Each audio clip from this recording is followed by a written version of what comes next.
My name is Eileen Donnelly, and I have aphantasia. Aphan what now, you say? Aphantasia means without imagination, or at least without an imagination as you may imagine it. To put it simply, my mind is blind. My whole life I have assumed that phrases like picture this and mind's eye were just metaphors, an attempt to explain the almost indescribable way our minds store and recall thoughts and memories. Because when I close my eyes, I don't see anything, ever. There's just a dark void, and images never flash before my eyes when they are open. If you think this sounds strange, I'm as shocked as you are. Not shocked that I exist, no. I'm completely flabbergasted that you do. On the other hand, if you're having an aha moment right now, then you may be learning that you have aphantasia the same way that I did mere months ago, through the internet. When people told me they count sheep to fall asleep, I thought they would lay in darkness saying to themselves, "There goes one sheep, that's two.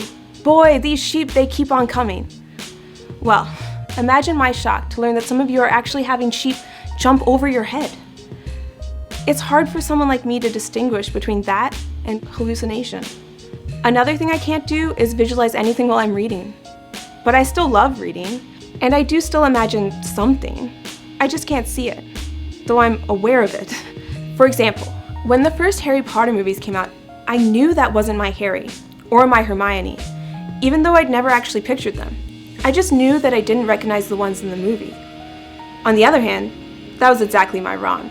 I can still tell you what each room in my house looks like, the color of the walls and where the furniture is. I just don't see it. I know it. Just like you might know what to say next after memorizing a script. The most shocking thing for most people is that I can't even see my loved ones' faces. No, I have to see them the old-fashioned way, by stalking them on social media. Now that I've explained what it's like inside my head, perhaps you'd appreciate some science. Well, there ain't much.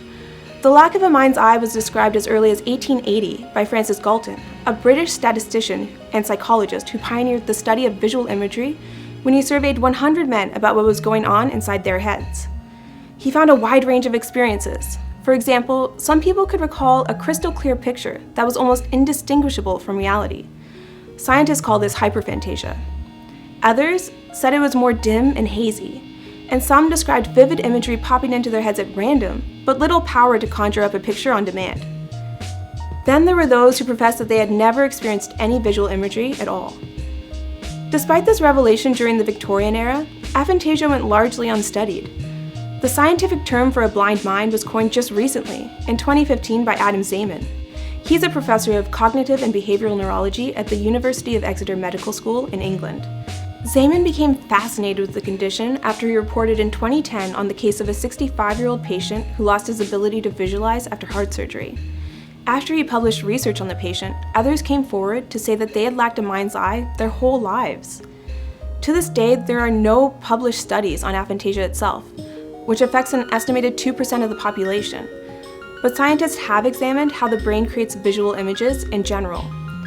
And studies have shown that a network of brain areas are involved in visualization, including areas that are also used for facial recognition, decision-making, working memory, attention, long-term memory, and introspection. This network can form in many different ways, which explains why there are different forms of aphantasia, including some people who can dream in images, and others, like me, who cannot. Soon we could know more.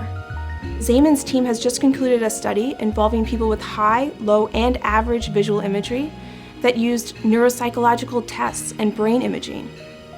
It's important, though, to remember that aphantasia isn't a disorder. It's just a different way of processing this world.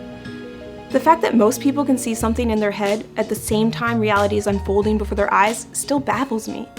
How do you focus? Don't you get scared or confused?